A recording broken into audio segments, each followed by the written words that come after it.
Have you ever noticed in my videos, I've watched some of them, I've noticed that I say, and so, at the beginning of what I'm going to talk about. I'm going to try and work on that. No promises, I'm going to try to. I'm not doing that consciously.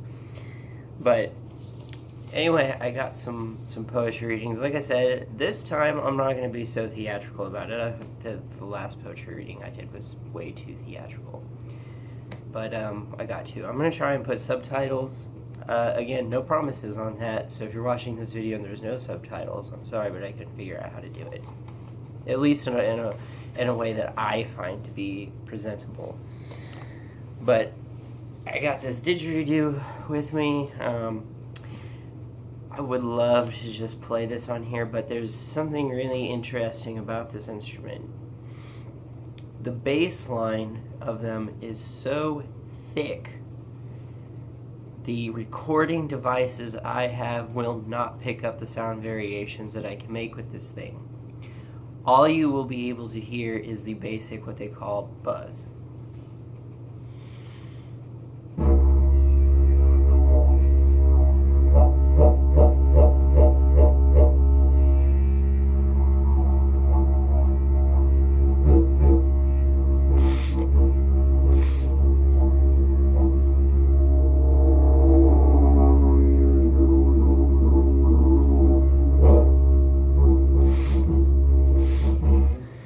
But anyway,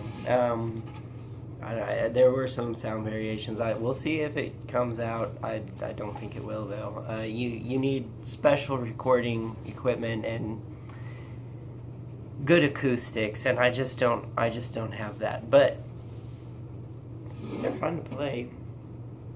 I'm gonna try it. I got a table here in front of me.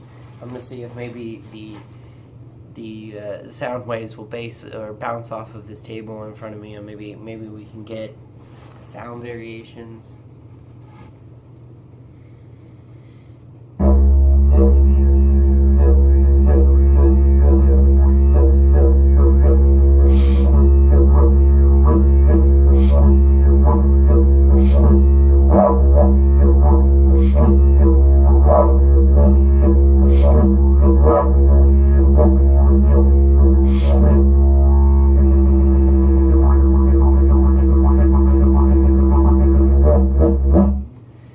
We'll see how that comes out. Anyway, I wanted to get this poem out before Christmas time because it really falls in play with the season. And it's called The Year of Winter. I got another one called Laudanum, but I'll read the Year of Winter first. Hold on.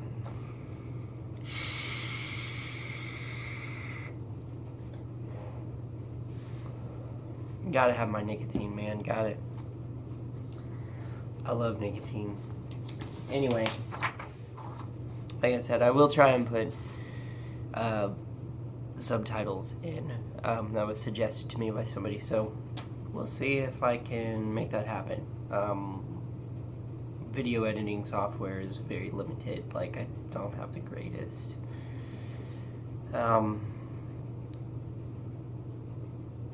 So, Year of Winter. Amongst the year of winter, a haze casts about the sky. The dusty road looks dreary and the air poisoned dry. The smell of death lingers, but who was it that has died? Is it the 5-year-old son or the 30-year-old mentally afflicted swept up in the tide? Either way, the look of diminishing life fills the surroundings and pollutes the eyes. The trees shake their heads like alopecia-ridden hair. Lightning strikes down and makes the southern sky look as though it had a rip or a tear. The branches speak and creak like sylphs or floating in the air. There is nothing, I mean nothing on earth, there is nothing here. an atmosphere that aggressively leaves you with grief and utter despair,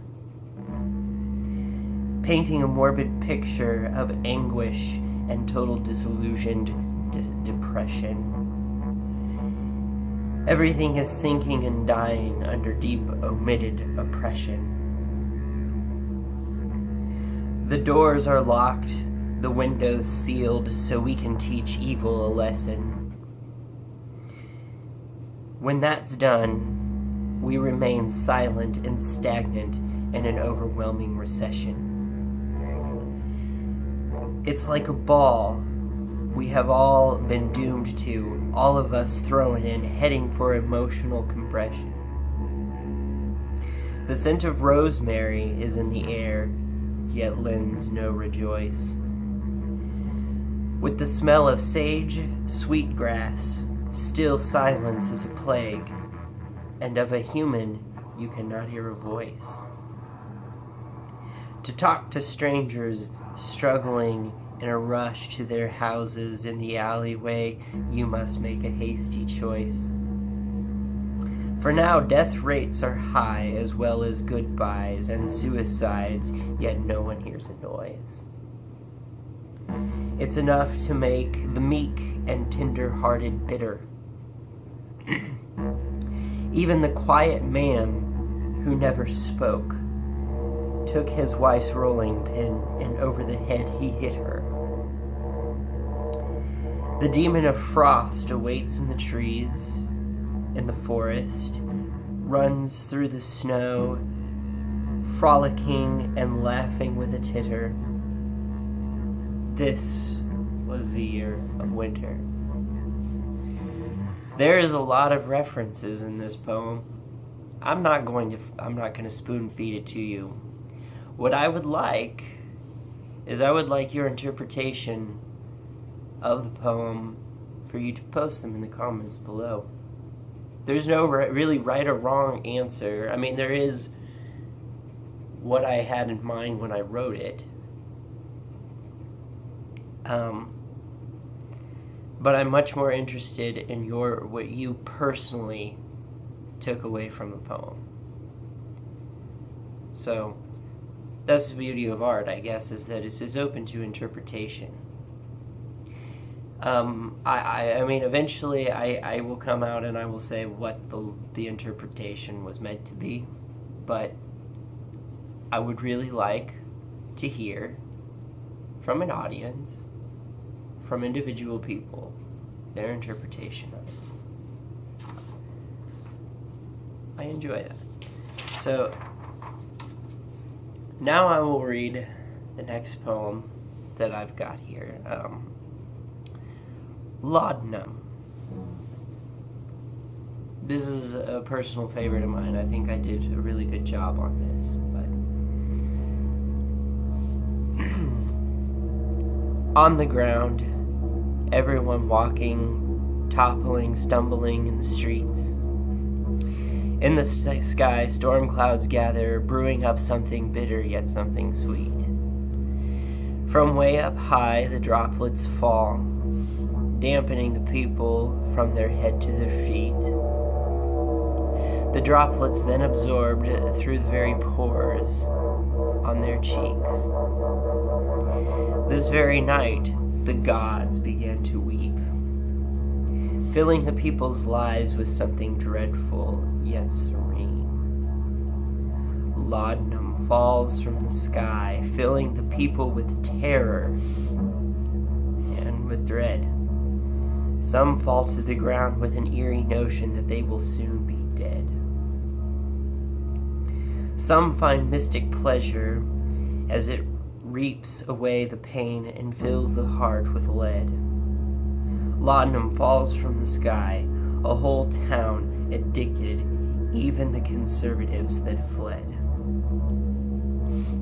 A whole town in misery, or stuck in a haze. As the laudanum falls down, let the whole wide world be consumed by this fate. Emotions have dried up. There is no more love, there is no hate. Everyone is in this together, like an apocalypse reaching an inebriated yet crippled state. You can try to run, but the damage has been done. It's all far too late. As cool moisture falls, it evaporates into a gaseous mist which pollutes and proliferates. Let it fall upon the people, a night of laudanum rain.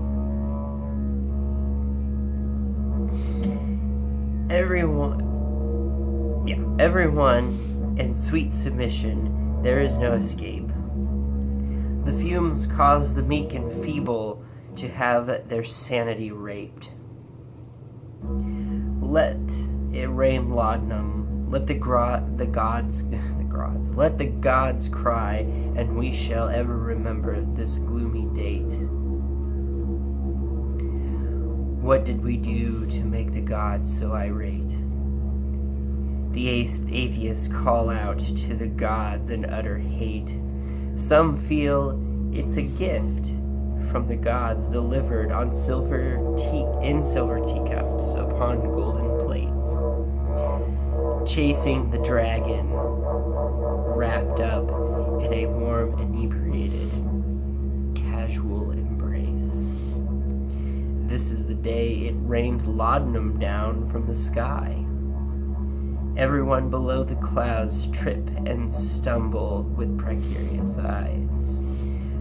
Maybe it was a gift on a golden plate. Maybe this is just what happens when gods cry. Some lay down in the street to slowly suffocate and die. Some sit in praise of the day laudanum fell from the sky. I'd be interested in your interpretations of this poem. I will talk a little bit about this one. The concept of gods crying is a metaphor in this. This entire thing is a metaphor for opiates. It's talking about what if an entire town was completely consumed by an opiate addiction, and to which some people do compare inebriation to that of spiritual enlightenment. Some people dread it, some people love it, some people are obsessed and driven by it. But that's essentially what this poem is about. It's about I think I wrote it around the wake of when we went to war with, or we started seeking Osama bin Laden out and his group. There was a huge rush of opiates into Europe as well as the States. And you had a lot of people addicted to opiates, particularly heroin. And I wrote this before I had gotten addicted to heroin, but I had tried it. And I went through 2 years of being addicted to heroin, where I was using, I was thinking about $100 worth of heroin in about 4 or 5 days. That was my use. So it's not like up there. I mean, like, it's up there. Like, if you personally had never done it and tried to use that much, you would probably kill yourself. However, there are people that do more. But anyway, so you can go over that poem again if you want and look deeper between the lines. Laudanum is a type of opiate. They don't make it anymore. I suppose they do somewhere. I'm sure on some black market you could get it, but it's basically like a opiate liqueur. It's definitely an old time thing.